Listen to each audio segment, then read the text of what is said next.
కృష్ణ. ఓం నమో భగవతే వాసుదేవాయ. ఓం నమో భగవతే వాసుదేవాయ. ఓం నమో భగవతే వాసుదేవాయ. అజ్ఞానతిమిరాంధస్య జ్ఞానాంజనాశలాకయ చక్షురున్మీలితం येन తస్మై శ్రీ గురవే నమః. नमा ओं विष्णुपादाय कृष्णप्रेष्ठाय भूतले श्रीमते भक्तिवेदान्त स्वामिन्यति नामिने. नमस्ते सरस्वती देवे गौरवाणी प्रचारिणे निर्विशेष शून्यवादी पाश्चात्य देशतारिणे. जय श्री कृष्ण चैतन्य प्रभु नित्यानंद श्री अद्वैता गदाधर श्रीवासादि गौर भक्त वृंद. हरे कृष्ण कृष्ण कृष्ण हरे हरे హరే రామ రామ రామ హరే హరే. హరే కృష్ణ. ఈరోజు మనము భగవద్గీతలోని 11వ అధ్యాయమైనటువంటి విశ్వరూప సందర్శన యోగము. మనకి 10వ అధ్యాయంలో భగవద్ విభూతులలో భగవంతుడు అర్జునునికి ఆయన యొక్క విభూతులన్నింటినీ కూడా చక్కగా వివరించారు. ఇంకా భక్తియుత సేవ గురించి కూడా తెలియజేశారు. ఏమి మనము ఆ భక్తియుత సేవలో ఉన్నప్పుడు గురువు, సాధువు, శాస్త్రం ఆ యొక్క నిర్దేశాల ప్రకారం మనము ఆ భక్తియుత సేవలో నడుచుకోవాలి. తర్వాత భగవంతుడు ఈ సృష్టికంతటికీ కూడా నేను మూలము, ఆ విధంగా ఎవరైతే తెలుసుకుంటారో బుద్ధిమంతులు, అలాంటి వాళ్ళు నా యొక్క భక్తియుత సేవలో నిరంతరము నెలకొని ఉంటారు అని చెప్పడము జరిగింది. తర్వాత ఎవరైతే అలాగ భక్తి సేవలో నియుక్తులై ఉంటారో వాళ్ళు భగవంతుని గురించి బోధిస్తూ చర్చిస్తూ వాళ్ళు తృప్తిగా ఉంటారు. అలాగ తృప్తిగా ఉన్నప్పుడు వారు ఆ భక్తియుత సేవలు ఇంకా పురోగవృద్ధిని సాధిస్తూ ఆత్మతృప్తులై ఉంటారు. ఇంకా అలాంటి భక్తి యోగంలో ఉన్నప్పుడు కూడా కొన్ని పరిస్థితులలో మనకి మనసు చంచలముగా ఉండకుండా ఉండవచ్చు కదా. అలాంటప్పుడు భగవంతుడే నేను మీకందరికీ బుద్ధి యోగాన్ని తెలియచేస్తాను, ఆ బుద్ధి యోగాన్ని కూడా నేను తెలియచేస్తాను అని చెప్పడం జరిగింది. ఇక ఎవరైతే అలాంటి భక్తియుత సేవలో ఉన్నప్పుడు వాళ్ళల్లో హృదయంలో ఉండే అజ్ఞానం అనే చీకటిని నేను జ్ఞానం అనే వెలుగుతో నింపుతాను అని కూడా భగవంతుడు ఇన్ని విషయాలను అర్జునునకు తెలియచేయడం జరిగింది. ఇప్పుడు మనకి 11వ అధ్యాయంలో భగవంతుడి యొక్క విశ్వరూప సందర్శనను అర్జునుడు ఏ విధంగా గాంచారో దాని గురించి మనము తెలుసుకుంటున్నాం. మొట్టమొదటి శ్లోకాలోనే అర్జునుడు పలుకుతున్నాడు. అర్జున ఉవాచ మదనుగ్రహాయ పరమం గుహ్యమధ్యాత్మ సంగీతం యత్వయోక్తం వచస్తేన మోహోయం విగతో మమ. ఇక్కడ అర్జునుడు పలుకుతున్నారు, ఓ దేవా, ఈ పరమ రహస్యమైనటువంటి ఆధ్యాత్మిక జ్ఞానాన్నంతటినీ కూడా నీవు తెలియజేశావు. నేను దానిని చక్కగా శ్రవణం చేశాను. ఆ విధంగా శ్రవణం చేయడం వల్ల నాలో ఉన్నటువంటి మోహము తొలగిపోయింది. ఇక్కడ నుంచి అర్జునుడు తన యొక్క సన్నద్ధం, ఇక యుద్ధం చేయడానికి సన్నద్ధుడవుతాడనమాట. నాలో ఉంటే ఎంతో భయపడుతూ ఉన్నాడు కదా, అలాంటి ఆ యొక్క భయము అన్ని పోగొట్టుకొని నేను ఆ మోహం నుంచి బయటపడ్డాను అని ఇక్కడ భగవంతునికి వివరిస్తున్నాడు. ఇక్కడ మనకి ఇక్కడ ఏం అర్థమవుతున్నది? భగవంతుడు సర్వ కారణాలకి కారణుడు అని అర్జునుడు అర్థం చేసుకున్నాడు. సర్వ కారణాలకి కారణుడు అంటే ఎవరైతే ఈ యొక్క విశ్వాలన్నింటినీ సృష్టించారో అలాగా వారికి ఎవరు మహావిష్ణువు కదా, కారణోదక, సాయి పురుషావతారాలు. అలాంటి అవతారాలకు అందరికీ కూడా కారణము శ్రీకృష్ణ భగవానుడు, దేవాది దేవుడు. ఇలాగా శ్రీకృష్ణ భగవానుడు అవతారం కాదు, ఆయన అవతారి. అవతారి అంటే అన్ని సర్వ అవతారాలకు కారణుడైనటువంటి వాడు అవతారి. అంటే అన్ని అవతారాలన్నింటిని కూడా ఆయన వలన ఆ యొక్క రూపాలను దాలుచుతూ ఇదవుతున్నారు. కాబట్టే ఆయన అవతారం కాదు, అవతారి అని అర్జునుడు ఇక్కడ అర్థం చేసుకుంటున్నాడు. కానీ ఇంతవరకు అర్జునుడు భగవంతుణ్ణి స్నేహితుడిలాగా అనుకుంటున్నాడు. ఇప్పుడు భగవంతుడే సర్వ కారణాలకు కారణుడు అని అర్థం చేసుకున్నాడు. కానీ అర్జునుడు అర్థం చేసుకుంటే చాలా, అర్జునులాగా మిగతా అందరూ కూడా అర్థం చేసుకోవాలి. ఆయనను దేవాది దేవుడు శ్రీకృష్ణ భగవానుడు అని తెలుసుకోవాలి. కాబట్టే ఇక్కడ అర్జునుడు ఆయనలో ఉన్నటువంటి ఆ అంతర్గత శక్తితో ఆయన యొక్క విశ్వరూపాన్ని చూడాలని కోరుకోబోతున్నాడు ఇప్పుడు అర్జునుడు. ఇక మళ్ళీ అర్జునుడు తెలియచేస్తూ, ఓ కమలపత్ర, కమలపత్ర అంటే ఆ కలువ పువ్వుల రేకుల వంటి కన్నులను కలిగిన వాడు, దివ్య నేత్రాలను కలిగిన వాడే భగవంతుడు. అందుకే కమలపత్రాక్ష అంటూ ఇక్కడ సంబోధిస్తూ, నేను నీవు చెప్పినటువంటి ఈ యొక్క జనన మరణాలు, ఈ సర్వ సృష్టిలోని జననం మరణము ఇలాంటి వాటి గురించి అంతా కూడా నువ్వు తెలియచేశావు. వాటిని అన్నింటినీ నేను శ్రవణం చేసి తెలుసుకున్నాను. నీవు అవ్యయుడివైనటువంటి నీ యొక్క మహాత్మ్యమును నేను పూర్తిగా తెలుసుకున్నాను. అంటే ఇంకొక స్టెప్ ఆయన భగవంతుడే, అంటే ఆయన పూర్తిగా అన్ని కారణాలకు కారణుడు అయినటువంటి వాడు అని అక్కడ ఇంకా ఇదిగా తెలుసుకున్నాడు అనమాట. ఇంకా అర్జునుడు తెలియజేస్తూ, ఓ పురుషోత్తమ, ఓ పరమేశ్వర, నీవు వర్ణించిన విధంగానే నీ యొక్క యథార్థ రూపాన్ని నేను ప్రస్తుతం చూస్తున్నాను. నువ్వు ఎలాగా ఉన్నావో ఆ విధంగా నీ యొక్క యథార్థ రూపాన్ని నేను చూస్తున్నాను. నీవు ఏ విధంగా ఈ యొక్క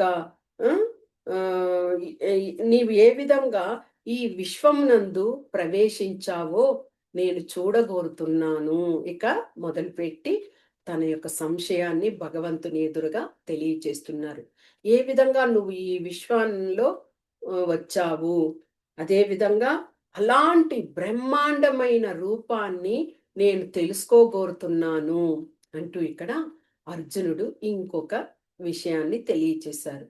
అంటే ఇక్కడ కూడా ఏమిటి, అర్జునుడు భగవంతుణ్ణి అందరికీ కూడా తెలియచేయాలి. అంటే భగవంతుడు ప్రామాణికుడు, సత్యము అని తను తెలుసుకోవడం కాదు, అందరూ ప్రజలందరూ కూడా జనులంతా తెలుసుకోవాలి అని ఆ యొక్క ఉత్సాహంతో అర్జునుడు ఇక్కడ ఎలాగ నీవు వచ్చావు అన్న విషయాన్ని అడుగుతున్నారు. ఇక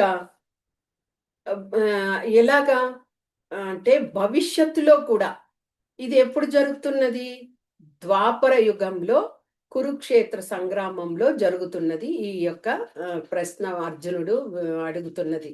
కానీ భవిష్యత్తులో ఇక ఎంతో మంది, భవిష్యత్ అంటే ఇంకా ద్వాపర యుగం తర్వాత కలియుగమే ప్రారంభమవుతుంది కదా, అలాంటి కలియుగంలో ఎంతో మంది జనులు నేనే భగవంతుణ్ణి, నన్ను సేవించండి అనేటువంటి ప్రబుద్ధులు కూడా తయారవుతారు.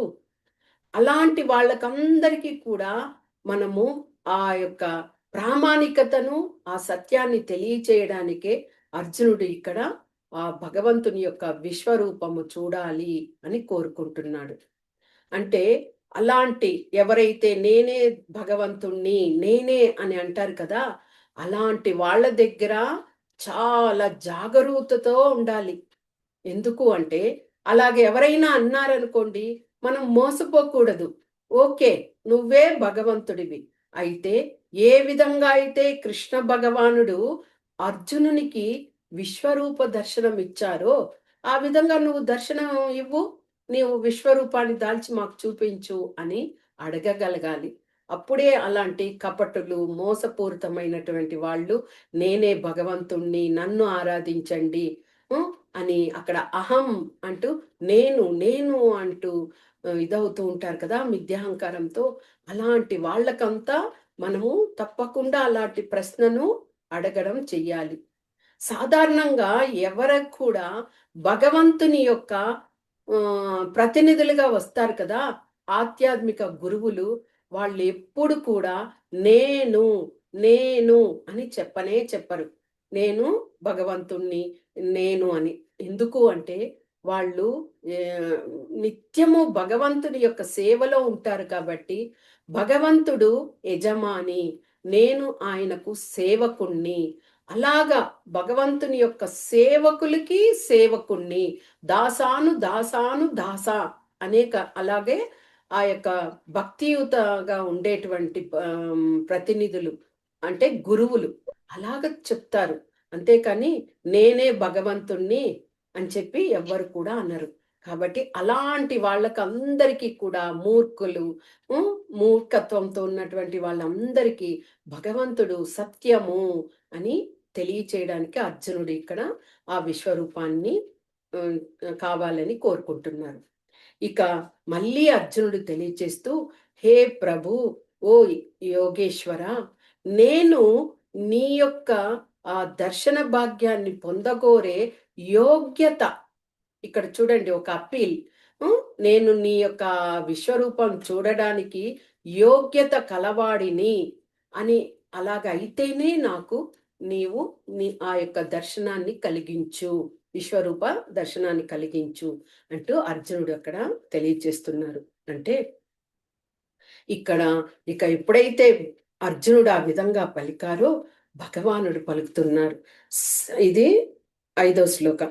శ్రీ భగవాన్ ఉవాచ పశ్య మే పార్థ రూపాని శతశోత సహస్రహస నానావిధాని దివ్యాని నానావర్ణాకృతిని చ.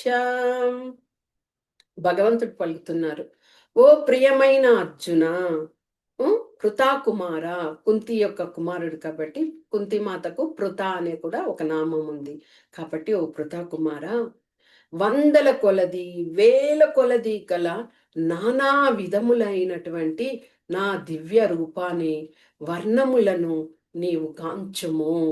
ఎందుకంటే యోగ్యత ఉంటేనే చూపించు అంటే భగవంతుడు పలికాడు అంటే అర్జునుడికి ఆ యోగ్యత అర్హత ఉన్నది కాబట్టి నానా విధాలైనటువంటి వర్ణములు కలిగినటువంటి నన్ను నీవు కాంచుము. ఈ యొక్క భగవంతుని యొక్క విశ్వరూపము ఎలాంటిది అంటే భౌతిక ప్రకృతి ఎలాగా అది సృష్టించబడుతుంది మళ్ళీ లయమైపోతుంది కదా, అదే విధంగా భగవంతుని యొక్క విశ్వరూపము కూడా శాశ్వతం కాదు. అది ఆ యొక్క సందర్భాన్ని ఇప్పుడు అర్జునునికి ఆ విశ్వరూప సందర్శన చూపించాలని భగవంతుడు ఆ దర్శన భాగ్యాన్ని ఇస్తున్నాడు కాబట్టి అది ఎప్పుడు అలాగ విశ్వరూపంలోనే ఉంటారు అని చెప్పడానికి లేదు. ఆ విషయాన్ని కూడా ఇక్కడ అర్జునుడు అర్థం చేసుకున్నాడు. ఇంకా భగవంతుడు చెప్తున్నారు, ఓ భరతవంశ శ్రేష్ఠుడా, నాలో ఎవరెవరు ఉన్నారనేది చూడు. ఎవరెవరున్నారు భగవంతుల్లో? నిన్న మనము విభూతుల్లో తెలుసుకున్నాం కదా, ఆదిత్యులు, వశిష్ఠులు, సారీ వసువులు, రుద్రులు, అశ్వనీ కుమారులు, సకల దేవతలు, అలాగే ఇది వరకు ఎప్పుడు కూడా నువ్వు చూడనటువంటి ఆ యొక్క విని కూడా ఉండవు, చూసి ఉండవు, విని ఉండవు, అలాంటి అద్భుత విషయాలన్నీ కూడా నాలో ఉన్నాయి ఓ భరత శ్రేష్ఠుడా అంటూ ఇక్కడ భగవంతుడు చెప్తున్నారు. ఇంకా భగవంతుడు అర్జునుని ఒక్కొక్క నామంతో అక్కడ పలకరిస్తున్నాడు. ఓ గుడాకేశ. గుడాకేశ అంటే మనము నిద్రని అజ్ఞానాన్ని జయించిన వాడు అని అర్థం తెలుసుకున్నాం కదా. ఓ గుడాకేశ, ఈ యొక్క నువ్వు చూడబోయే ఈ సమస్తము కూడా నా యొక్క దేహంలో ఉన్నారు, నీ ఒక్కసారి గాంచుము.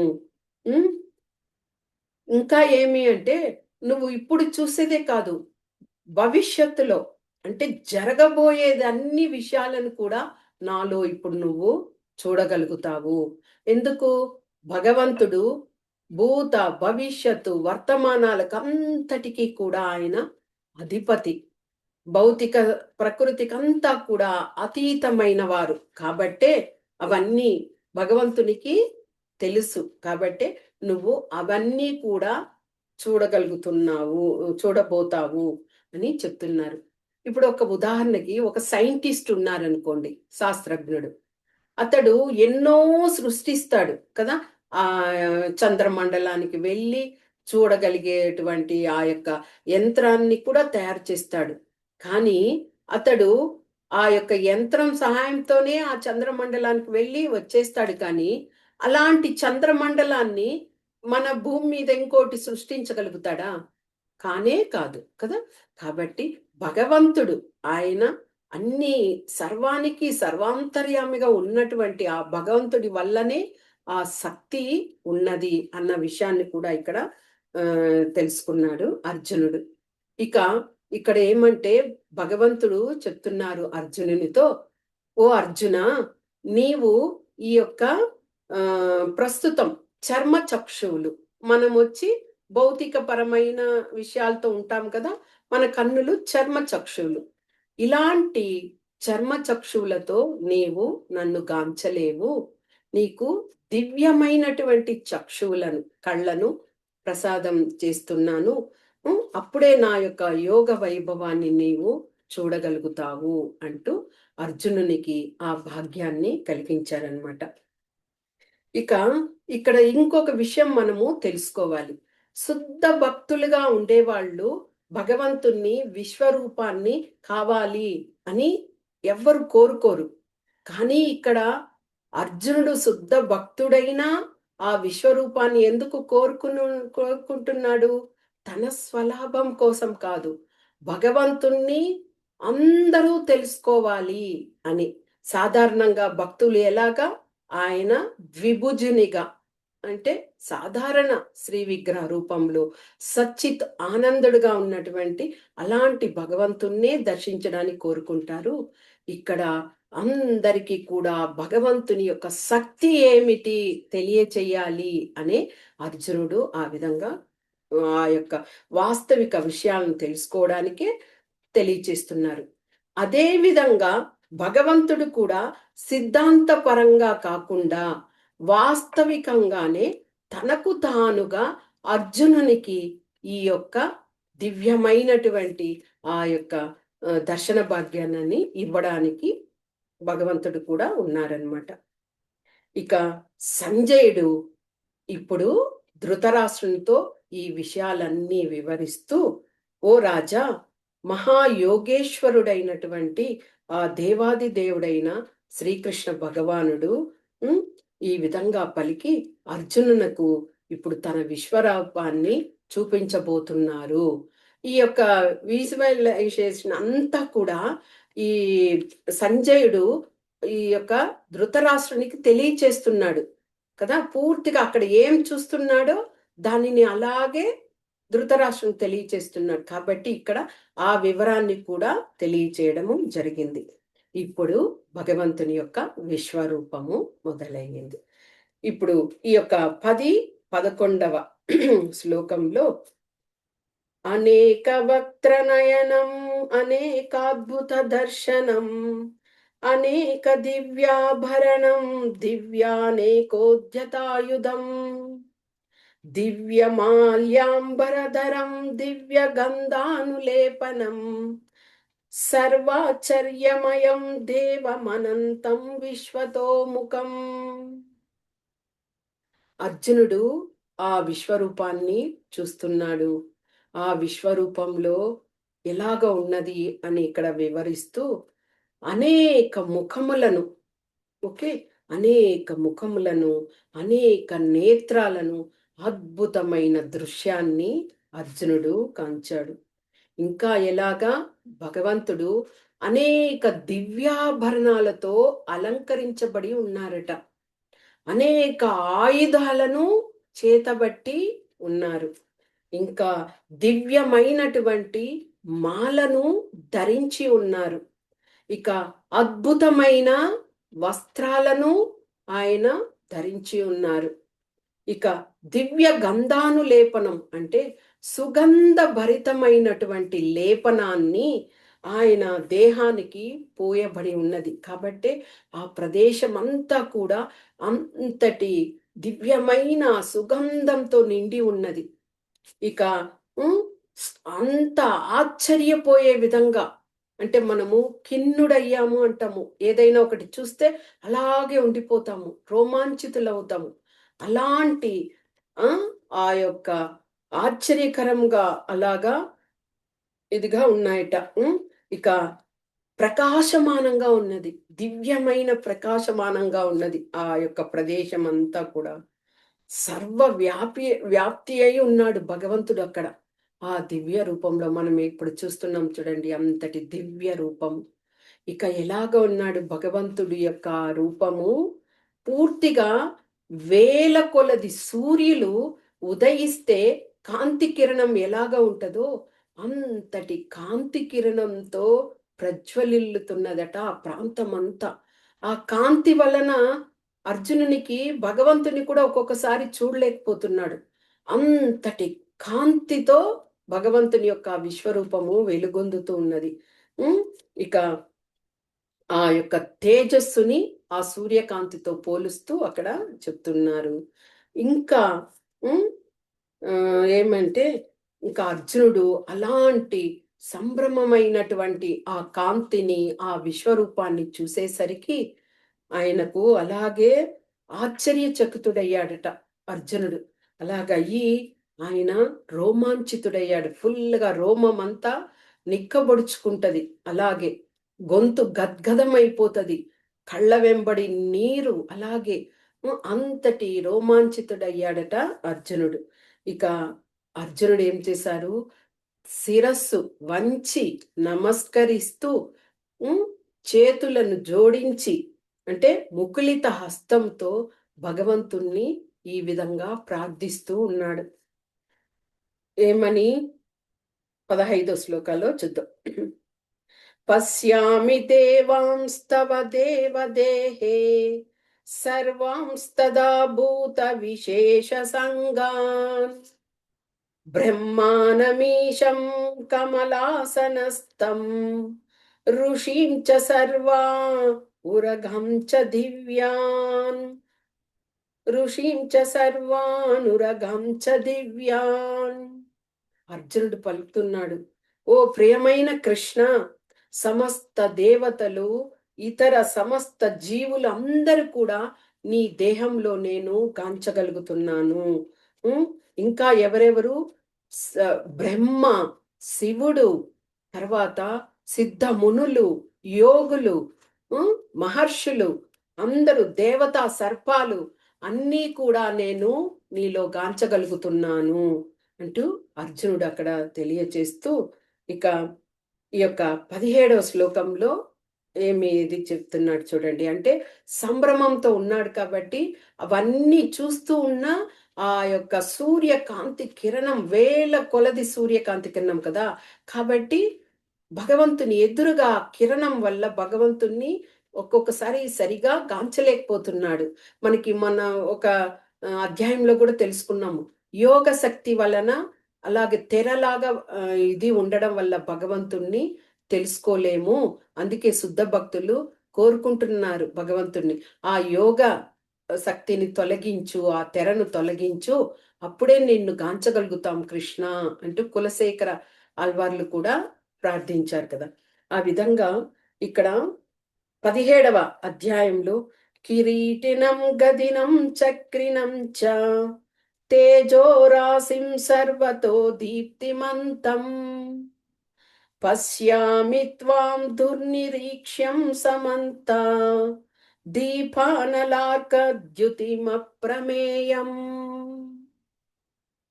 ఆ యొక్క భగవంతుని ఎదురుగా ఎలాగ ఉంది అంటే జ్వలిస్తున్నటువంటి అగ్నిలాగా ఉందట. అంటే ఆ యొక్క సూర్యకాంతి కిరణాలు అలాగ వేడిని పుట్టించి అగ్నిలాగా జ్వలిస్తూ సర్వదిక్కులా వ్యాపిస్తూ ఆ విధంగా ఉన్నాయి. కాబట్టే ఓ కృష్ణ, నీ రూపాన్ని కాంచడానికి నాకు సరిగా కనిపించడం లేదు.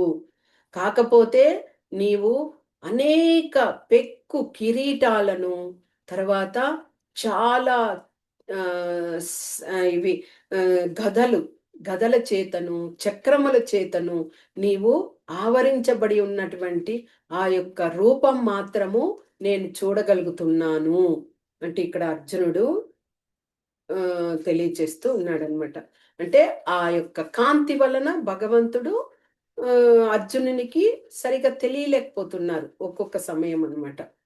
మళ్ళీ అర్జునుడే చెప్తున్నారు, కృష్ణ నీవు ఒక్కడివే అయ్యున్నావు. ఒక్కరే కదా భగవంతుడు అక్కడ ఉన్నది. ఆ ఒక్కడిగా ఉంటే కూడా సర్వాంతర్యామిగా ఆకాశమంతా కూడా ఆవరించి ఉన్నది భగవంతుని యొక్క దివ్య స్వరూపం. ఆ విధంగా ఉన్నది. పూర్తిగా అలాంటి అద్భుతమైనటువంటి భయంకరంగా కూడా ఆ రూపము ఉన్నది. దానిని చూసి ఈ లోకాలన్నీ కూడా కలత చెందుతున్నాయి. అంటే అదే విశ్వరూపము. ఆ యొక్క ఇప్పుడు ఒక 6 అడుగుల మనిషిని చూడడానికి అలాగ ఆకాశమంతా వ్యాపించి ఉన్నటువంటి దివ్యమైన రూపం చూడడానికి వ్యత్యాసం ఉంటది కదా! సరిగ్గా మనకి వామనుడు కూడా విష్ణు మహామూర్తి వామన రూపంలో వచ్చినప్పుడు బలిచక్రవర్తి కూడా దగ్గర కూడా ఆయన ఇలాంటి ఒక అడుగుతో ఏమో ఆకాశాన్ని కొలిచారు, ఒక అడుగుతో భూమినంతా కొలిచి ఇంకొక అడుగుని బలిచక్రవర్తిని పాతాళలోకానికి పంపడం జరిగింది. అంటే అంతటి దివ్యమైనటువంటి రూపము అని ఇక్కడ చెప్తున్నారు.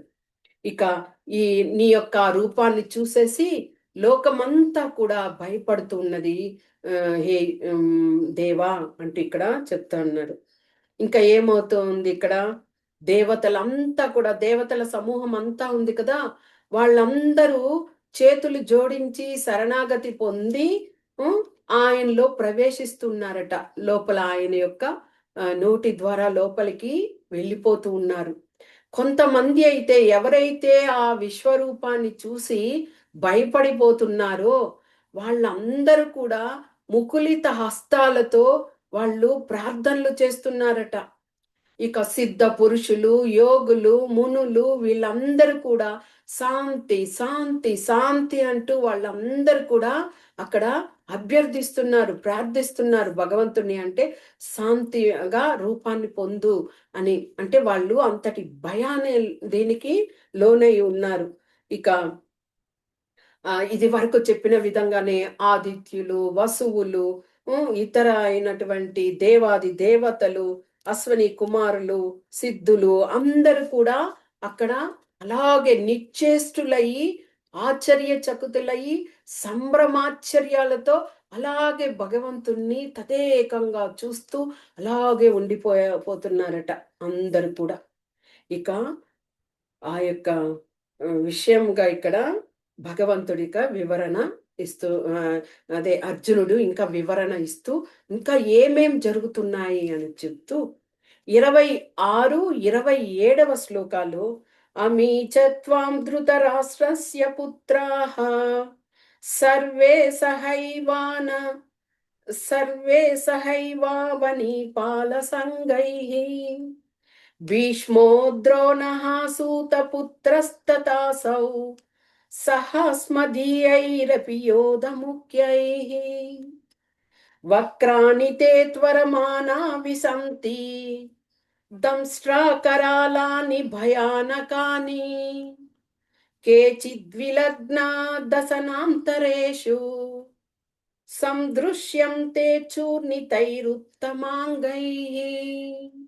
ఇక్కడ అర్జునుడు అక్కడ చూసినటువంటి విషయాన్ని ఏ విధంగా చెప్తున్నాడంటే భీష్మాచార్యులు, ద్రోణుడు, కర్ణుడు ఇతర రాజులందరూ కూడా ఉమ్, తర్వాత ధృతరాష్ట్రుని యొక్క పుత్రులందరూ కూడా మా పక్షాన అంటే అర్జునుని పక్షాన ఉండేటువంటి చాలా మంది ఆ, యోగగ్రన్యులు అంటే చక్కగా ధీరులుగా ఉన్నారు కదా. అలా అంటే పాండవుల తరపున ఉన్నటువంటి వాళ్ళు కూడా ఇంతవరకు చెప్పింది కౌరవ తరపున భీష్మాచార్యులు, ద్రోణాచార్యులు, కర్ణుడు అంతా. మా వైపున ఉన్నటువంటి అగ్రగణ్యులందరూ కూడా నదీ ప్రవాహము లాగా నీ నోటిలోనికి అందరు కూడా అలాగే ప్రవాహము ఎలాగ అన్నింటిని కొట్టుకొని తీసుకువెళ్ళిపోతుంది కదా, ఆ విధంగా వీరందరూ కూడా నీ నోటి ద్వారా లోపలికి వెళ్ళిపోతుండడాన్ని నేను గాంచగలుగుతున్నాను కృష్ణ అంటూ ఇక్కడ అర్జునుడు తెలియచేస్తున్నారు. అంటే చూడండి ఎంత ప్రవాహంలాగా వాళ్ళందరూ కూడా ఆ విధంగా వెళ్తున్నారు. ఇంకా కొంతమంది అయితే నీ నోటిలోని దంతాల మధ్య వారి యొక్క శిరస్సు తగులుకొని అది చూర్ణమైపోతున్నదట. భగవంతుని యొక్క ఆ దంతాల మధ్య ఆ శిరస్సులు తగిలి చూర్ణమైపోతున్నటువంటి దాన్ని కూడా నేను కాంచగలుగుతున్నాను అంటే ఎంతటి భయంకర, మనకే గగురు పొడుస్తుంది కదా. ఎంతటి భయంకరమైన పరిస్థితి చూడండి అక్కడ ఆ విశ్వరూపంలో. ఇంకా అర్జునుడు ఏ విధంగా చెప్తున్నాడు, ఆ నదీ ప్రవాహం అన్నారు కదా. ఇప్పుడు వర్షాకాలంలో నదులన్నీ కూడా పొంగి సముద్రంలోకి అమిత వేగంగా వెళ్ళి కలిసిపోతాయి. ఆ విధంగా అందరు కూడా భగవంతుని నోటి ద్వారా వేగం ఇదిగా అలాగ లోపలికి నదీ ప్రవాహం లాగా చేరిపోతున్నారట. ఇంకా కొంతమంది ఎలాగా మిడతలు లాగా, మిడత పురుగ ఉంటది. అది ఎక్కడైనా లైట్ కానీ లేదా అగ్ని రగులుతూ ఉన్నదనుకోండి, ఆ ప్రాంతానికి ఆ కాంతికి అదేమవుతుంది, అటాచ్ అవుతది. అలాగా దానికి ఆ యొక్క ఇదైపోయినప్పుడు, భ్రమలోకి అయినప్పుడు వెంటనే వెళ్ళి అక్కడ అగ్ని ఉంది అని అనుకోదు.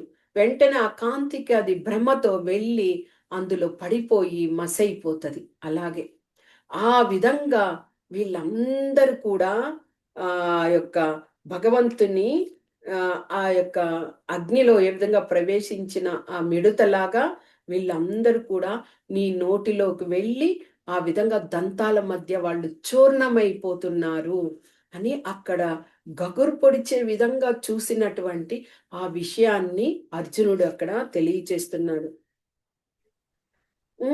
ఇంకా చివరగా అర్జునుడికి కూడా భయం అనేది ఇదయింది. ఇక్కడ చెప్తున్నాడు. ఏం చెప్తున్నాడంటే, ఓ కృష్ణ, నీ యొక్క రూపాన్ని చూసి నేను చాలా భయాందోళనకి గురవుతున్నాను. నేనే కాదు, ఈ లోకమంతా కూడా భయపడిపోతుంది. ఎవరు నీవు? ఈ ఈ రూపంలో నీవు వచ్చావు కదా. నీవు ఎవరు అంటే సాధారణ రూపంలో భగవంతుని చూశారు. ఇలాంటి విశ్వరూపంలో చూసేసరికి అర్జునుడు నీవు ఎవరు?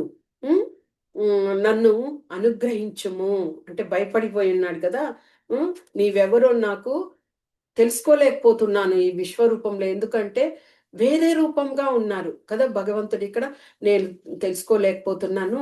నన్ను అనుగ్రహించి నీవు ఎవరు అన్న విషయాన్ని నాకు తెలియచేయి ఓ పురుషోత్తమ, యోగేశ్వరుడా అంటూ అర్జునుడు ఇక్కడ అడగడం జరిగింది. అప్పుడు భగవంతుడు తెలియచేస్తూ ఉన్నారు. 32వ శ్లోకాలో శ్రీ భగవాన్ వాచ కాలోష్మి లోకక్షయకృత్ ప్రవృద్ధః లోకాన్ సమాహర్తుమిహ ప్రవృద్ధః ఋతేపి త్వాం న భవిష్యంతి సర్వే ఏవ స్థితాః ప్రత్యనీకేషు యోధాః. కృష్ణ భగవంతుడు పలుకుతున్నాడు, నేను ఈ లోకములన్నింటినీ కూడా నాశనం చేయడానికి వచ్చినటువంటి కాలాన్ని, ఇక్కడ ఉన్నటువంటి ప్రజలందరినీ కూడా నేను నాశనం చేస్తాను.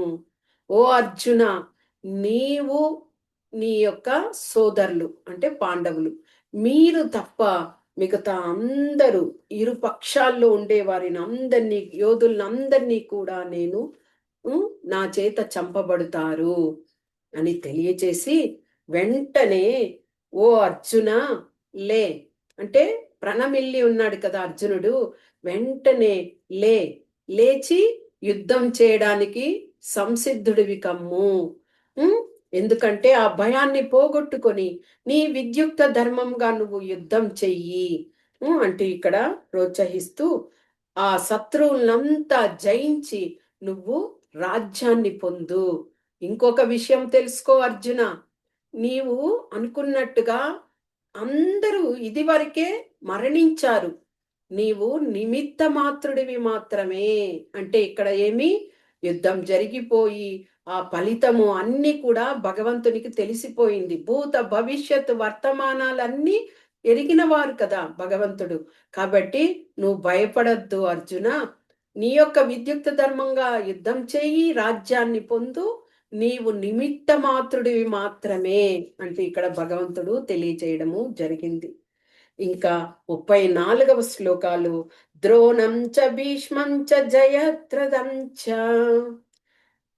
కర్ణం తథాన్యానపి యోధవీరాన్ మయా హతాంస్త్వం జహిమా వ్యతిష్ట యుధ్యస్వజేతాసి రణే సపత్నాన్ మయా హతాంస్త్వం జహిమా వ్యతిష్ట యుధ్యస్వజేతాసి రణే సపత్నాన్. ఓకే, ఇప్పుడు భగవంతుడు ఇంకా అర్జునునికి ఉత్సాహాన్ని ఇవ్వడం కోసం ద్రోణాచార్యులు, భీష్ముడు, జయద్రథుడు, కర్ణుడు వీళ్ళందరూ కూడా ఆల్రెడీ వాళ్ళు చంపబడ్డారు. ఇది వరకే వాళ్ళు చంపబడ్డారు. అందుచే నీవు యుద్ధాన్ని చేసి వాళ్లను సంహరించు. అంటే నీవు ఒక ఇది కదా, ఒక పనిముట్టు లాగానే. కాబట్టి నువ్వు యుద్ధాన్ని చేసి వాళ్ళని అందరినీ సంహరించు. ఎలాంటి బాధను వ్యధను పొందకుండా నువ్వు యుద్ధాన్ని చేయము.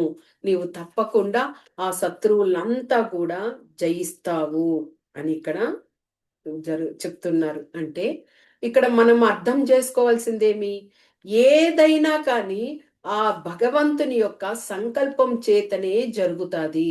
ఇక్కడ యుద్ధం కూడా ఏమి అధర్మపరంగా వాళ్ళు దుర్యోధన్ వాళ్ళు అధర్మపరంగా వాళ్ళు కోరుకోవడం వలన ఇక్కడ అనివార్య కారణంగా యుద్ధాన్ని చేయవలసి వస్తున్నది. ఇది కూడా భగవంతుని యొక్క సంకల్పమే. కాబట్టి మానవులందరూ కూడా వారు వారు అనుకునే మనం సంకల్పం ఇదవుతున్నది, మనం చెప్పిన విధంగా జరుగుతుంది అనే ఆ విషయం ఉంది కదా, అదంతా కూడా భగవంతుని యొక్క సంకల్పమే. అది ఏం జరిగినా కానీ భగవంతుని విషయమే. ఇంకా వెంటనే అర్జునుడు అలాగే ఎప్పుడైతే నువ్వు యుద్ధం చెయ్యి, అంతా ముగిసిపోయింది, నువ్వు ఒక పనిముట్టు లాగానే అని చెప్పేసరికి ఇక అర్జునుడు వెంటనే ఆ యొక్క ఉత్సాహంతో నీవు ఆదిదేవుడవు, సనాతన పురుషుడివి, ఈ యొక్క భౌతిక జగత్తుకు పరమ ఉత్కృష్టమైనటువంటి ఆశ్రయము, సర్వము నీవు ఎరిగిన వాడివి, సర్వము అందరికీ తెలియజేయవలసిన వాడివి కూడా, తెలియచేసే వాడివి కూడా నీవే. త్రిగుణాలకంతా కూడా అతీతుడివి. త్రిగుణాలకి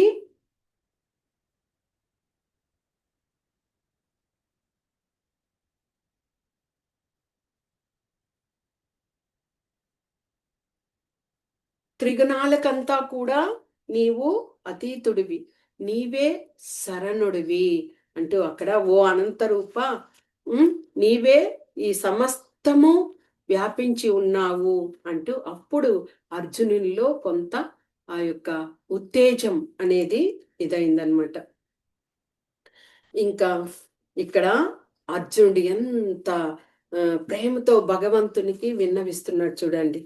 41, 42 శ్లోకాలు సకేతి మత్వా ప్రసభం యదుక్తం హే కృష్ణ హే యాదవ హే సకేతి అజానతా మహిమానం తవేదం మయా ప్రమాదాత్ ప్రణయేన వాపి యచ్చాపహాసార్ధమ మసత్కృతానో కృతోషి యచ్చాపహాసార్ధ మసత్కృతోని విహారశయ్యాసన భోజనేషు ఏకో తవాప్యచ్యుత తత్సమక్షం తత్క్షామయే త్వామహమప్రమేయం. ఇంతవరకు నేను నిన్ను ఒక మిత్రునిగా భావించాను. ఇప్పుడు నీ మహిమలన్నీ తెలుసుకున్నాక, ఓ కృష్ణ, ఓ యాదవ, ఓ మిత్రమా అని నిన్ను, అంటే ఇంతవరకు నిన్ను ఒక మిత్రునిగా అనుకొని నేను, ఓ కృష్ణ, ఓ యాదవ, ఓ మిత్రమా అని తొందరపాటుగా నేను సంబోధించి ఉన్నాను. ఇది వరకు వాళ్ళు స్నేహితులుగా ఇది అయ్యారు కదా, కాబట్టి ఓ అనేసి పలకరించడం. ఎక్కువ క్లోజ్ అయినప్పుడు ఏమవుతుంది, మనం కూడా మనం పిల్లలము ఒకరి క్లోజ్గా ఉన్నప్పుడు ఏరా, రారా, వెళ్ళు అని ఒక సంబోధన అలాగా చేస్తాం కదా, ఆ విధంగా ఓ యాదవ, ఓ కృష్ణ, ఓ మిత్రమా అని ఆ విధంగా తొందరపాటుతో సంబోధించాను. నేను ఆ విధంగా ప్రేమతో గాని మూర్ఖత్వంతో గాని నేను ఆ విధంగా నిన్ను సంబోధించుంటే నన్ను దయతో క్షమించుము ఓ దేవా. ఇంకా ఏం చెప్తున్నారు, మనము విశ్రాంతి గైకున్నప్పుడు రిలాక్స్ అయ్యి ఉంటారు కదా, అలాంటప్పుడు ఒకే సయ్య మీద శయనించినప్పుడు, ఒకే చోట భోంచేస్తున్నప్పుడు, ఒకే చోట కలిసి ఉన్నప్పుడు కూడా, లేకపోతే అందరూ ఉన్నప్పుడు కూడా, ఒక్కసారిగా ఉన్నప్పుడు లేక అందరూ ఉన్నప్పుడు కూడా నేను హేళనతో అగౌరవపరిచి ఉన్నాను. అంటే సరదాగా మాట్లాడుకుంటారు కదా ఫ్రెండ్స్. వీళ్ళు ఒక మాట అంటే వాళ్ళు ఒక మాట. ఆ విధంగా అందరూ ఉన్నప్పుడు కూడా నేను హేళనతో నీ వద్ద ఆ విధంగా ప్రవర్తించాను. ఓ అచ్యుత, ఈ అపరాధాలన్నింటినీ మన్నించు అంటూ ఇక్కడ ఆ యొక్క విశ్వరూపం గాంచిన తర్వాత అర్జునుడు తన యొక్క భావనను భగవంతుని ఎదురుగా ప్రవేశపెట్టడము జరిగింది. ఇంకా భగవంతుడు తెలియచేస్తున్నారు, ఓ కురు ప్రవీర, ఇంతవరకు నా విశ్వరూపాన్ని ఎవ్వరు కూడా చూసి ఉండలేదు. ఎందుకంటే వేదాధ్యయనాలు చేసి ఉంటే కూడా, లేదా యజ్ఞాలన్నింటినీ చేసి ఉన్న, దాన ధర్మాలన్నింటినీ చేసి ఉన్న, పుణ్యకర్మలన్నీ చేసి ఉంటే కూడా, తీవ్రమైన తపస్సులు చేసి ఉంటే కూడా ఇలాంటి ఈ రూపాన్ని ఎవ్వరు దర్శించలేరు. అంటే ఈ భౌతిక యుగంలో ఇలాంటి రూపాన్ని ఇన్ని చేస్తే కూడా, అన్ని మంచి విషయాలు కదా, యజ్ఞయాగాదులు చేయడం, వేదాలను అభ్యసించడము, దాన ధర్మాలు చేయడము, పుణ్యకర్మ ఇలాగ చేసి ఉంటే కూడా నా యొక్క ఇలాంటి దివ్య దర్శనాన్ని ఎవ్వరు పొంది ఉండరు. అలాంటి దర్శనాన్ని నువ్వు చూస్తున్నావు అని ఇక్కడ తెలియచేయడము. అంటే ఇక్కడ ఏమి భగవంతుడు తెలియచేసేది అంటే, ఆ భగవంతుని యొక్క దివ్య రూపాన్ని చూడడానికి బ్రహ్మాది దేవతలు కూడా ఎదురు చూస్తూ ఉంటారట. దేవాది దేవతలందరూ కూడా దర్శన భాగ్యం కోసము ఎదురు చూస్తూ ఉంటారు. ఆ యొక్క భగవంతుడు దేవకీదేవి గర్భంలో ఉన్నప్పుడు కూడా ఎంతో మంది దేవతలు ప్రతినిత్యము వచ్చి ఆయన్ను సందర్శించాలి అని వచ్చి ప్రార్థనలు చేసి వెళ్ళిపోయేవారట. కానీ ఆ యొక్క దేవకి దేవుని కూడా చూడలేకపోయేవారట. అంటే అలాంటి దేవాది దేవతలకు కూడా అసంభవమైనటువంటి ఈ దర్శనము నీవు చూడగలిగావు అర్జున అంటూ అక్కడ అర్జునునికి ఇంకా ఆ యొక్క ఉత్సాహాన్ని ఇవ్వడానికి తెలియజేస్తున్నారు. ఇక అర్జునుడు ఆ యొక్క దివ్యమైనటువంటి ప్లస్ ఆయన భయంని కొలిపే విధంగా ఉన్నటువంటి ఆ రూపాన్ని చూసి, ఓ దేవా, నేను ఆ యొక్క రూపాన్ని నేను చూడలేకపోతున్నాను, దయచేసి నీవు ఉపసంహరించుకో, ఇలాగా చతుర్భుజుడిగా నాకు దర్శన భాగ్యాన్ని ఇవ్వు, శంఖ చక్ర గద పద్మాయుధుడివై ఉన్నటువంటి ఆ యొక్క చతుర్భుజుడిగా నాకు మొదట దర్శన భాగ్యాన్ని ఇవ్వు అని అర్జునుడు అక్కడ తెలియజేయడము జరిగింది. అప్పుడు భగవంతుడు పలుకుతున్నారు, శ్రీ భగవాన్ ఉవాచ సుదుర్దర్శమిదం రూపం దృష్టవానసి దేవా అప్యస్య రూపస్య నిత్యం దర్శన కాంక్షిణ. తిరిగి రిపీటెడ్ గా భగవంతుడు అదే తెలుపుతున్నారు. ఓ ప్రియమైన అర్జున, నీవిప్పుడు దర్శించుకున్నావు చూడు ఈ దివ్యమైన ఈ రూపము, అది చాలా ఇతరులకు దొరకడం అనేది చాలా దుర్లభమైనది. ఉమ్, ఈ రూపాన్ని దర్శించడానికి దేవతలందరూ కూడా నిత్యము వేచి ఉంటారు అని మళ్ళీ కూడా అర్జునునికి ఆ విషయాన్ని తెలియచేయడము జరిగింది. ఓకే. ఇక చివరగా భగవంతుడు అర్జునునికి ఏ విధంగా ఆ భగవంతుణ్ణి మనసు పెట్టి ఏ విధంగా ఆ భక్తియుత సేవల్లో నెలకొనాలి, అలాగ ఉన్నప్పుడు ఆ యొక్క ఇది జరుగుతుంది అంటూ తెలియచేస్తూ 55 శ్లోకాల్లో భగవంతుడు ఆ యొక్క రూపము ద్విభుజునిగా తర్వాత ఇదవ్వడం జరిగింది, చతుర్భుజుడిగా అవ్వడం జరిగింది. తరువాత సాధారణమైన యథార్థమైనటువంటి రూపమైన ద్విజుని రూపంగా ఆయన రూపాన్ని పొందడం జరిగి, తర్వాత ఈ యొక్క 55వ శ్లోకాల్లో చక్కగా అర్జునునికి వివరణను ఇస్తున్నారు. మత్కర్మ కృన్మత్ పరమః మద్భక్తః సంగవర్జితః నిర్వైరః సర్వభూతేషు యః సమామేతి పాండవా. ఓ ప్రియమైన అర్జున, నా యొక్క శుద్ధ భక్తియుత సేవలో నెలకొని ఉండువాడు కామ్యకర్మలు అంటే ఫలితాలను ఆశించి కర్మలు చేసే విషయాలలో కానీ, అది కాకుండా మానసిక కల్పనలతో తనంతట తానుగా అన్నీ తానే అనుకొని ఉండే ఆ భ్రమ నుంచి కానీ ఎప్పుడైతే విముక్తుడవుతాడో అలాంటి వాడు నన్నే జీవిత పరమలక్ష్యంగా ఎంచుకొని నిత్యము నా కొరకై మంచి కర్మలు అంటే నాకు ప్రీత్యర్థమైనటువంటి కర్మలను చేస్తూ ఉమ్, అందరి జీవుల పట్ల సమత్వాన్ని పాటిస్తూ అలాగ ఉంటారే, అలాగ మానవుడు తప్పకుండా నన్ను చేరుకుంటాడు. ఇది మనకి భగవంతుడు ప్రతి అధ్యాయంలో కూడా తెలియచేసిన విధంగానే ఇక్కడ కూడా అర్జునికి ఫైనల్ టచ్ గా భగవంతుడు అర్జునికి తెలియచేయడం జరిగింది. ఇలాంటి వాళ్ళు నన్ను ఇదవుతారు. మనకి ఈ యొక్క విషయంగా భక్తి రసామృత సింధు అనే గ్రంథంలో 1.2.255 శ్లోకాల్లో చెప్పబడింది.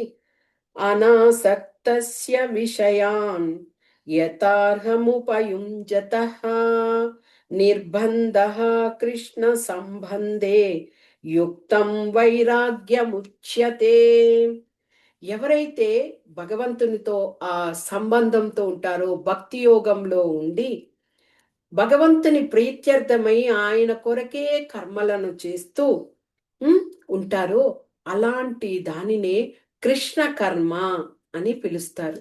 ఎంత చక్కగా చూడండి. అంటే కృష్ణుని ప్రీత్యర్థమై చేసేటువంటి కర్మ కృష్ణ కర్మ. అలాంటి వాళ్ళు ఆ భౌతిక భోగాల నుంచి అన్నిటి నుంచి వాళ్ళ పాపాల నుంచి అన్నింటినీ కూడా విముక్తులైపోయి వాళ్ళు ఆ యొక్క భగవంతుణ్ణి పొందుతారు అని మనకి ఆ భక్తి రసామృత సింధులో చెప్పబడి ఉన్నదనమాట. అంటే ఏమిటి, భగవంతుని ప్రీత్యర్థం చేయాలి కర్మలు అంటే ఏమిటి అంటే అవే కృష్ణ కర్మలు అంటారు. అవి ఏమిటంటే ఒక వ్యక్తి ఒక వ్యాపారం చేస్తున్నాడు అనుకోండి, ఆ వ్యాపారానికి యజమాని తాను అనుకుంటాడు కదా. కానీ ఆ వ్యాపారానికి ఆయనకి దోహదం చేసింది ఆ భగవంతుని యొక్క కృప. కాబట్టి ఈ యొక్క వ్యాపారానికి భగవంతుడు యజమాని, నేను ఆయన జీవాంశగా ఉన్నాను, నేను ఒక సేవకుడిగా ఈ యొక్క వ్యాపారాన్ని వృద్ధి చేసుకొని సంతోషంతో ఉంటాను అని గ్రహించగలగాలి. అదే కృష్ణ కర్మ, భగవంతునికి చేసేటువంటి కర్మ. అలాగా కాకుండా నేను కష్టపడ్డాను, నేను వ్యాపారం చేస్తున్నాను, నేను డబ్బుల్ని సంపాదిస్తున్నాను అంటే అవి ఏది కూడా నువ్వు వ్యాపారం చేసినా ఏదైనా శాశ్వత విషయాలు కాదు కదా. వ్యాపారము ఒకసారి బాగా జరగవచ్చు, ఒకసారి అది జరగకపోవచ్చు. కానీ ఆ యొక్క విషయంగా భగవంతుడిది ఇది, ఆయన సొంతం ఇది అని అనుకున్నప్పుడు ఆ వ్యాపారం కూడా మంచి దృక్పథంతో పోతది. అలాగ వచ్చినటువంటి ఆ వ్యాపారంలో ధనాన్ని కొంత మొత్తంలో భగవంతుని యొక్క సేవలకు అర్పించడము ధర్మము అని ఇక్కడ తెలియజేస్తున్నారు. ఇక అలాగ కూడా మనం చేయలేకపోయామనుకోండి, మన వలన ఎంత సహాయం చేయగలుగుతామో మందిరాలకు మనము సహాయం చేయవచ్చు. శ్రీ విగ్రహాలను ప్రతిష్ఠించవచ్చు. హ్మ్. ఒక మందిరాన్ని మన దగ్గర అంత స్తోమత ఉందనుకోండి, ఒక మందిరాన్నే ఏర్పాటు చేయవచ్చు. భగవంతుని కూడా అక్కడ ప్రతిష్ఠించవచ్చు. అలాగ చేశామనుకోండి, ఆ యొక్క మందిరానికి కూడా నేనే యజమానిని, నా వల్లనే ఈ మందిరం కట్టబడింది, నేను అని అలాగా కాకుండా, అది భగవంతుడు యొక్క విషయము. భగవంతుడు నాకు ఆ మదిలో ఆ సంకల్పాన్ని ఇచ్చాడు కాబట్టి, నేను భగవంతుడిని ఈ మందిరంలో ప్రతిష్ఠించాను అని భగవంతుని ప్రీత్యర్థంగా చేయవచ్చు. అది కూడా కృష్ణ కర్మ కిందకే వస్తది. ఇంకా అలాగ కూడా మనకి శక్తి లేదనుకోండి. మనము అంతటి ఇది కాదు. అలాంటప్పుడు కనీసం మనము ఎప్పుడో మనకి సమయం దొరికినప్పుడంతా కూడా భగవంతుని యొక్క మందిరాలకు వెళ్ళి సేవలు చేయవచ్చు. అక్కడ చేసే ప్రతి సేవ కూడా భగవంతునికి అంత అర్పణం చేసిన విధంగా అలాంటి సేవను కూడా చేయవచ్చు. ఒకవేళ దానికి మనకి సమయం లేదు, వెళ్ళలేము. అలాంటప్పుడు కూడా మనం ఇంకేం చేస్తాము, మన ఇంటిలోనే కొద్దిగా స్థలం ఉన్నా, ఏదన్నా ఒక పాటులో కానీ తులసిని, తులసి మారాణిని ఆమెని పెంచి చక్కగా ఆ తులసి దళాలను భగవంతునికి ఆహ్, రోజు మనము అది సమర్పణ చెయ్యాలి. ఆ తులసి దళాన్ని భగవంతుడికి సమర్పణ చేయడం అనేది ఇప్పుడు చెప్పిన అన్ని కృష్ణ కర్మలకంతా సమమవుతది. మనం మందిరాలు కట్టించలేకపోవచ్చు, సేవలు చేయలేకపోవచ్చు కదా! ఒకరు ధనవంతులుగా ఉండవచ్చు, ఒకరు పేదవాళ్ళుగా ఉంటారు. కాబట్టి భగవంతుడు ఇక్కడ ధనవంతుడైనా, పేదవాడైనా గాని మన ఇంటిలో ఒక తులసి మొక్కను ఉంచి, ఆ తులసిని ప్రతిరోజు భగవంతునికి ఆ పత్రాలను సమర్పించడము, జలంలో వేసి ఆ నీటిని మనం సేవించడము, చేయడం కూడా కృష్ణ కర్మకే వస్తది. అంటే మనకి భగవంతుడు ఇక్కడ ఎన్ని ఆప్షన్స్ ఇస్తున్నాడు చూడండి. నీ వల్ల అయ్యినదే నీవు చెయ్యి అంటూ మనకి ఇవన్నీ కూడా చెప్తూ వస్తున్నాడు. ఇక కృష్ణ భక్తుడు అనేటివాడు ఎలాగా సర్వులను సమంగా చూస్తూ అలాగే ఉంటాడు. హ్మ్. ఇక్కడ నిర్వైరహ అనే ఒక పదంని ఇదయింది. అంటే ఇక్కడ ఏమంటే, అలాంటి శుద్ధ భక్తులకి శత్రువులు అనేటి వాళ్ళు ఉండరు. హ్మ్. కానీ శత్రువులు అనేటి వాళ్ళు భక్తిలో ఉన్నప్పుడు ఉండరు అన్న విషయం కరెక్టే. ఎందుకంటే భౌతిక ప్రపంచంలో అడుగు వేసి అడుగు తీస్తే మనకి శత్రువులు చాలా మంది ఉంటారు. అసూయపరులు ఎక్కువగా ఉంటారు. మన ఎదుగుదలను చూడలేని వాళ్ళు ఉంటారు. మనతోటే ఉంటారు, మనకే గోతులు తీస్తారు అనే ఆ సామెతతో ఉంటారు. అంటే ఆ భౌతిక విషయాల్లో అటాచ్‌మెంట్ వలన, ఆ భోగైశ్వర్యాలకి మనము వాటికి ఇదైపోవడం వలన అలాంటి పరిస్థితులు జరుగుతాయి. కానీ ఎక్కడైతే భగవంతుణ్ణి భక్తియుత సేవ చేస్తూ ఉంటారో, అలాంటి వాళ్లకు శత్రువులనే వాళ్ళు ఉండరు. అలాంటి భక్తులు పేదవాళ్ళుగా ఉండవచ్చు. కదా! శత్రువులనే వాళ్ళు వాళ్ళకి అంటే అలాగా ఒకరికొకరిని ద్వేషించుకుంటూ హ్మ్, పరిస్థితుల ప్రభావాన్ని ఇది చేసే విధంగా అలాగా ఉండరు. కాకపోతే అసూయత్వం అనేది ఉండవచ్చు. అది ఎలాగా హెల్తీ కాంపిటీషన్ అంటారు కదా! అలాంటి అసూయను ఇక్కడ భగవంతుడు మనకి అర్జునుడికి ఏం చెప్పారు? "నువ్వు అసూయ లేనివాడివి కాబట్టే నీకు అన్నీ తెలియచేస్తున్నాను." అంటే భక్తుడు అసూయ పడకూడదు. కానీ ఎలాంటి విషయంలో అసూయతో ఉండవచ్చు? భగవంతుని యొక్క జ్ఞానాన్ని మనం తీసుకునే సమయంలో మన తోటి వాళ్ళు ఆ భక్తుల సాంగత్యంలో ఉన్నప్పుడు, మన తోటి వాళ్ళు చక్కగా భగవంతుని యొక్క గ్రంథాల్ని చదువుతూ, భగవంతుని శ్రవణం, స్మరణం చేసుకుంటూ అలాంటి వాటిలో ఉన్నప్పుడు, ఆ విషయంలో మనము హెల్తీగా అసూయపడాలి. ఏ విధంగా? అయ్యో! నేను చదవలేకపోతున్నాను. నేను నేర్చుకోలేకపోతున్నాను. భగవంతుని విషయాలన్నీ నేను గ్రహించాలి అనే అలాంటి అసూయ. అంతేకాని నిజమైన అసూయ కాదు. వాళ్ళు పైకొచ్చేస్తున్నారు. వాళ్ళు మంచిగా వృద్ధిలో ఉన్నారన్నది కాదు. భక్తి విషయంలో అసూయ అంటే మనం భగవంతుడు చెప్పారు కదా!